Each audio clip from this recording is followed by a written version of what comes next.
You know that moment when someone calls you cold or selfish for the first time after you set a boundary? The shock of it. The way they look at you like you've betrayed some unspoken agreement. Like you were supposed to keep absorbing their chaos forever, and you just broke the rules. If you're an INFJ, you've probably been there. One day, you're the reliable one, the helper, the person everyone turns to. The next day, you're the villain. Because you said no. Because you stopped managing their emotions. Because you finally chose yourself. Here's what most people don't understand. This isn't character assassination. This is strategic positioning. The INFJ's villain arc isn't accidental. It's necessary. And by the end of this video, you'll see why embracing that villain label is actually the smartest thing an INFJ can do. Before we start, please hit the like button, comment, and subscribe so you won't miss any of our weekly deep dives into the world of personality types. And if you're looking for a deeper understanding of yourself and your INFJ personality, browse our favorite INFJ products in the description. And click the link in the comments to take our favorite free personality test. The INFJ, before the strategic shift. Let's start with who the INFJ is before they become comfortable being the villain. Because understanding the before makes the after make perfect sense. The INFJ in their pre-villain phase is essentially an emotional detective. They walk into rooms and immediately start reading the energy. They notice when someone's smile doesn't reach their eyes. They pick up on the tension between two people that nobody else sees. They sense when someone needs support before that person even knows they need it. And here's the thing. They don't just notice these things. They feel responsible for them. Their intuition becomes a burden. Because once they see the problem, they can't unsee it. Once they feel someone's pain, they can't unfeel it. So they step in. They help. They fix. They carry. This is the INFJ who cancels their own plans to be there for a friend in crisis. The one who remembers every detail you mentioned 3 months ago and brings it up to show they were listening. The one who stays up until 2 a.m. talking someone through their problems, even though they have work the next morning. They become experts at making themselves smaller so others can feel bigger. They learn to dim their own intensity because it makes people uncomfortable. They master the art of being present without taking up space. Invisible support. Background magic. Emotional labor that goes unnoticed because it's done so seamlessly. For years, this works. The INFJ gets a sense of purpose from being needed. They feel valuable when they're solving problems. They find meaning in being the person others can count on. Their identity becomes wrapped up in being helpful, being reliable, being the one who shows up. But here's what's happening underneath that nobody sees. The INFJ is slowly disappearing. Their own needs get pushed further and further down the priority list. Their own goals get postponed indefinitely. Their own emotions get suppressed because there's always someone else's crisis to handle. They start operating on a deficit, giving more than they receive, investing more than they get back. And at first they tell themselves, this is noble. This is love. This is what good people do. They make the math work in their heads. If I sacrifice this, the other person won't suffer as much. If I stay quiet, this situation won't explode. If I keep trying, maybe I can help them see things differently. The exhaustion builds slowly. It's not just physical tiredness. It's the bone-deep fatigue that comes from constantly monitoring everyone else's emotional temperature. From always being on alert for problems to solve. From never being able to fully relax because someone might need something. They become walking emotional support systems, human shock absorbers. They take on the weight of everyone else's dysfunction and somehow convince themselves this is their job, this is their purpose, this is what makes them valuable. But resentment starts creeping in. Subtle at first, just little moments of irritation when someone takes their availability for granted. Small flashes of anger when their advice gets ignored. Quiet moments of wondering what would happen if they just stopped showing up for everyone else. The INFJ in this phase is loyal to a fault. They stay in situations that drain them. They keep hoping that if they just try harder, love deeper, give more, things will change. They enable dysfunction in the name of compassion. They sacrifice their own mental health to protect everyone else's comfort, and the people around them get used to this dynamic. They start expecting the INFJ to be endlessly available, endlessly understanding, endlessly forgiving. The INFJ becomes the designated emotional manager, and everyone else gets to opt out of that responsibility. This is the setup. This is the foundation that makes the villain arc inevitable. The breaking point, when compassion becomes strategy. The breaking point doesn't happen overnight. It's not like the INFJ wakes up one morning and decides they're done being nice. It's slower than that, more insidious. It's 1,000 small moments that accumulate until the foundation cracks. The crack usually starts when the INFJ realizes something that breaks their heart. All their sacrifice isn't actually helping anyone. The people they've been carrying aren't getting stronger, they're getting more dependent. The situations they've been trying to fix aren't improving. They're getting more complicated. And the people who've been benefiting from their endless availability, they're starting to take it for granted. This is when the INFJ starts seeing patterns they couldn't see before. Or maybe they could see them, but they didn't want to acknowledge what those patterns meant about the people they loved. They start recognizing manipulation, sometimes subtle, sometimes obvious. They start questioning whether their loyalty has been actual love or just habit. They notice how certain people only call when they need something, how conversations always center around other people's problems, how their own struggles get minimized or ignored, how their boundaries get tested, pushed, ignored, how their no gets treated like a maybe. The INFJ starts asking themselves dangerous questions. If I disappeared tomorrow, would this person actually try to change? Or would they just find someone else to enable them? Am I helping, or am I just postponing a reckoning that needs to happen? Am I being loyal, or am I being used? And here's where it gets complicated. The INFJ starts feeling guilty for even thinking these thoughts. They've spent so long believing that questioning someone's motives makes them a bad person, that setting boundaries makes them selfish, that prioritizing their own needs makes them cruel. But another part of them, a part that's been getting stronger, is starting to recognize that this guilt isn't their burden to carry, that the discomfort they feel when they start pulling back isn't their responsibility to manage, that other people's reactions to their boundaries aren't their problem to solve. This is when compassion becomes strategy. The INFJ stops asking, how do I help? And starts asking, how do I protect myself? They stop trying to save everyone and start trying to save themselves. They stop managing other people's emotions and start managing their own energy. The shift is subtle at first. They become less available not suddenly, but gradually. They stop asking how your day was with the same genuine interest. They stop rearranging their schedule to accommodate everyone else's needs. They stop making excuses for people's bad behavior. And because they're intuitive, they feel the change too. They notice when someone calls less frequently, when someone gets frustrated that they're not as responsive anymore, when someone starts complaining that they've changed or become cold or distant. The guilt can be overwhelming, because part of them still believes they're responsible for managing everyone's reaction to their boundaries.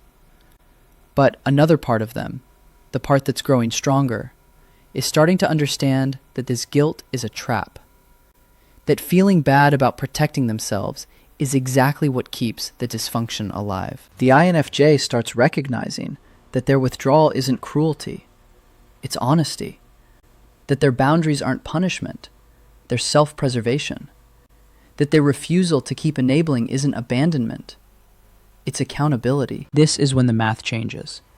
Suddenly, protecting their own mental health feels more important than protecting someone else's feelings about them. Suddenly, being honest feels more valuable than being nice. Suddenly, their own peace feels more precious than everyone else's comfort. The breaking point is when the INFJ finally admits something they've been avoiding. The dynamic they've been maintaining isn't sustainable. The role they've been playing isn't healthy. The person they've been pretending to be isn't actually them. And once they see it, they can't unsee it. Once they acknowledge it, they can't go back to pretending it's not true. The foundation has cracked, and there's no repairing it. There's only building something new. The strategic villain emerges. This is where the transformation becomes visible to everyone else. The INFJ stops defending themselves against the cold narrative and starts asking different questions. Instead of, how do I make them understand I'm not the bad guy? They start asking, what would I be saying if I wasn't afraid of being called selfish?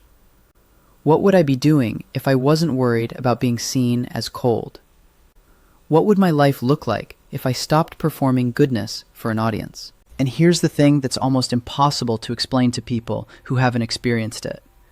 Sometimes the answer to those questions is actually pretty uncomfortable. Sometimes the INFJ realizes they don't like the people they've been serving. Sometimes they recognize patterns of exploitation they're no longer willing to tolerate. Sometimes they make decisions that look cruel from the outside because they're not interested in softening the truth anymore. This is when the INFJ makes peace with being the villain. Not because they actually become villainous, but because they stop investing energy in being perceived as good. They stop editing themselves. They stop managing other people's feelings about their choices. They stop trying to make themselves smaller so someone else can stay comfortable. The power in this shift is immediate and obvious. The INFJ who's made peace with being the villain is usually more honest, more direct, and more genuinely helpful than they were when they were trying so hard to be perceived as nice. Because they're no longer operating from fear. They're operating from principle. They'll tell you hard truths you need to hear instead of comforting lies you want to hear. They'll set boundaries that actually mean something because they're willing to enforce them. They'll walk away from situations that aren't working instead of staying and trying to fix them. And yes, sometimes this looks like cruelty, especially to people who benefited from the old dynamic. The INFJ in this phase learns to distinguish between being kind and being nice. They realize that sometimes the kindest thing you can do is disappoint someone's expectations. Sometimes the most loving thing you can do is stop protecting them from consequences. Sometimes the most honest thing you can do is admit that you don't actually believe in the person they're pretending to be, and you're not going to keep validating that pretense. This is threatening to people. It's threatening because it means they can't count on the INFJ to stay, to keep managing, to keep absorbing the emotional weight. They can't manipulate them with guilt anymore. They can't keep them through obligation. They can't control them through other people's need of them. The only way to keep an INFJ in your life after they've made this peace is to actually respect them and treat them well. And that's exactly the point. The strategic villain emerges not to hurt people, but to filter them. To create a life where the only relationships that survive are the ones built on mutual respect instead of dysfunction. The INFJ stops carrying people and starts caring about them. There's a huge difference between those two things. Carrying is about taking on their weight. Caring is about valuing them as a person. And an INFJ who's learned to distinguish between the two is actually much better at real, healthy relationships. They become more present because they're not divided anymore. They're not part of them showing up while another part resents the obligation. They're fully there or they're fully gone. And both of those states are more sustainable than the half-present, fully resentful state they were in before. The strategic villain doesn't perform emotions anymore. They don't pretend to agree when they don't. They don't apologize for having needs. They don't feel guilty for not being available. They don't wrap their honesty in careful language to make it more palatable. And this can feel shocking to people who are used to the gentler version of the INFJ. But this honesty is actually a gift, even if it doesn't feel like it. Because you know where you stand with them. You know they're not secretly resenting you. You know they're not manipulating you with their sacrifice. You know that if they're still there, they chose to be. And that choice means something. The psychology behind the villain label. Here's what's really happening when people start calling the INFJ cold, or selfish, or cruel. It's not actually about the INFJ's behavior. It's about what that behavior represents to the people around them.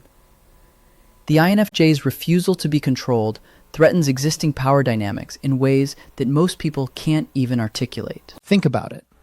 For years, the INFJ has been the designated emotional manager, the person who absorbs tension so everyone else can be comfortable, the person who sacrifices their needs so everyone else's needs can be met, the person who stays quiet so everyone else can avoid difficult conversations. They've been the shock absorber in a dysfunctional system. When the INFJ suddenly stops playing that role, the entire system becomes unstable. People who got used to having their emotions managed for them now have to manage them themselves. People who got used to having someone else carry their weight now have to carry it themselves. People who got used to avoiding accountability now have to face consequences. And that's terrifying. So instead of looking at their own behavior, instead of questioning why they needed someone else to manage their emotions, instead of taking responsibility for their own dysfunction, they make the INFJ the problem. They make the INFJ the villain, because it's easier than admitting they were part of an unhealthy dynamic. The villain label is actually a defense mechanism. It's the other person's way of avoiding the uncomfortable truth that they were benefiting from someone else's self-sacrifice, that they were taking advantage of someone's loyalty, that they were part of a system that required someone else to disappear so they could be comfortable. When the INFJ sets boundaries, it breaks an unspoken agreement that was never actually fair to begin with. The agreement was, I will absorb the weight so you don't have to. I will read your mind so you don't have to communicate clearly. I will manage your feelings so you don't have to take responsibility for them. I will be the stable one while you figure things out. Nobody ever said this agreement out loud, but everyone was operating under it. And when the INFJ stops honoring that agreement, it feels like a betrayal. Feels like they changed the rules. Feels like they broke a promise. But the real truth is that the agreement was never sustainable, and the INFJ finally had the clarity to see it. The psychology behind the villain label is projection. The people calling the INFJ cold or selfish are actually describing their own discomfort with having to face themselves. They're describing their own fear of being held accountable. They're describing their own resistance to change. Because here's what the INFJ's transformation forces them to confront. If the INFJ was carrying this much weight, how much weight were they not carrying? If the INFJ was managing this many emotions, whose emotions were they not managing? If the INFJ was sacrificing this much, what were they not sacrificing? The INFJ's strategic withdrawal holds up a mirror that most people don't want to look into. It shows them how dependent they became on someone else's self-sacrifice, how comfortable they got with an unfair dynamic, how much they took for granted. And instead of using that mirror for self-reflection, they attack the mirror. They make the INFJ the problem because facing their own contribution to the dysfunction is too uncomfortable. Calling the INFJ cold is easier than admitting they got comfortable with someone else's warmth. Calling the INFJ selfish is easier than admitting they got used to someone else being selfless. The villain label is also about control. When someone calls you cold for setting a boundary, they're trying to manipulate you back into the old dynamic. They're using shame as a tool to get you to resume your role as emotional manager. They're betting that your fear of being seen as bad will override your commitment to being healthy. This is why the INFJ's refusal to defend themselves against the villain narrative is so powerful. Because the moment they stop trying to prove they're not cold, the manipulation loses its power. The moment they stop caring about being perceived as good, they become impossible to control through guilt. The psychology behind the villain label reveals more about the people using it than it does about the INFJ. It reveals their investment in dysfunction, their resistance to growth, their preference for comfort over truth, and their willingness to sacrifice someone else's well-being to maintain their own convenience. The strategic advantage of villain status. Here's where it gets interesting. Embracing the villain label doesn't just protect the INFJ. It actually increases their power in ways that most people don't understand. When you stop trying to control how people perceive you, something magical happens. You become authentic. And authenticity is magnetic in ways that performance never can be. The INFJ who's made peace with being called cold or selfish suddenly becomes someone who can be trusted because they're being real instead of performing goodness for an audience. Think about it. When someone is willing to be disliked for their principles, you know those principles actually mean something. When someone is willing to disappoint you to maintain their boundaries, you know those boundaries are real. When someone chooses honesty over harmony, you know they're not going to lie to you to keep you comfortable. This creates a filtering effect that's incredibly powerful. The relationships that survive the INFJ's villain arc are the ones that were actually built on mutual respect instead of dysfunction. The people who stay are the ones who value the INFJ as a person, not as a service provider. The connections that remain are the ones that can handle truth instead of requiring constant emotional management. The strategic advantage goes deeper than just better relationships. The INFJ who's embraced villain status reclaims massive amounts of energy that were previously spent on emotional labor. Energy that was going toward managing other people's reactions, reading rooms, anticipating problems, smoothing over tensions. All of that energy comes back to them, and they can finally use it for their own goals, their own growth, their own life. They become more decisive, because they're not constantly calculating how their choices will affect everyone else's comfort. They become more creative, because they're not suppressing parts of themselves that might make others uncomfortable. They become more successful, because they're not sabotaging their own progress to keep other people from feeling threatened. The freedom that comes from this transformation is almost indescribable. Imagine not having to manage anyone's emotions but your own. Imagine not having to apologize for taking up space. Imagine not having to soften your truth to make it more palatable. Imagine not having to choose between being honest and being liked. This is why being the villain to unhealthy people is actually a win. Because it means you're no longer participating in dynamics that require you to disappear. It means you're no longer enabling dysfunction in the name of love. It means you're no longer sacrificing your authenticity to maintain relationships that were never really serving you. The INFJ who's made this peace becomes someone who loves from choice instead of compulsion. Someone who helps from strength instead of obligation. Someone who shows up from genuine desire instead of guilt or duty. And that kind of presence, that kind of authenticity, that kind of freedom is infinitely more valuable than being liked by people who only liked you when you were making yourself smaller for their comfort. The strategic advantage of villain status is that it reveals who people really are. It shows you who is actually there for you versus who is just there for what you could do for them. And that knowledge, that clarity about who deserves your energy, is worth more than any reputation you might have to sacrifice to get it. The villain arc isn't about becoming cruel.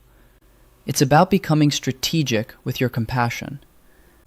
This shift protects your energy, attracts healthier relationships, and reveals your actual worth. If you want to continue the journey to understanding yourself or an INFJ in your life, click either of the following videos, where we continue to unlock the secrets of the INFJ personality type.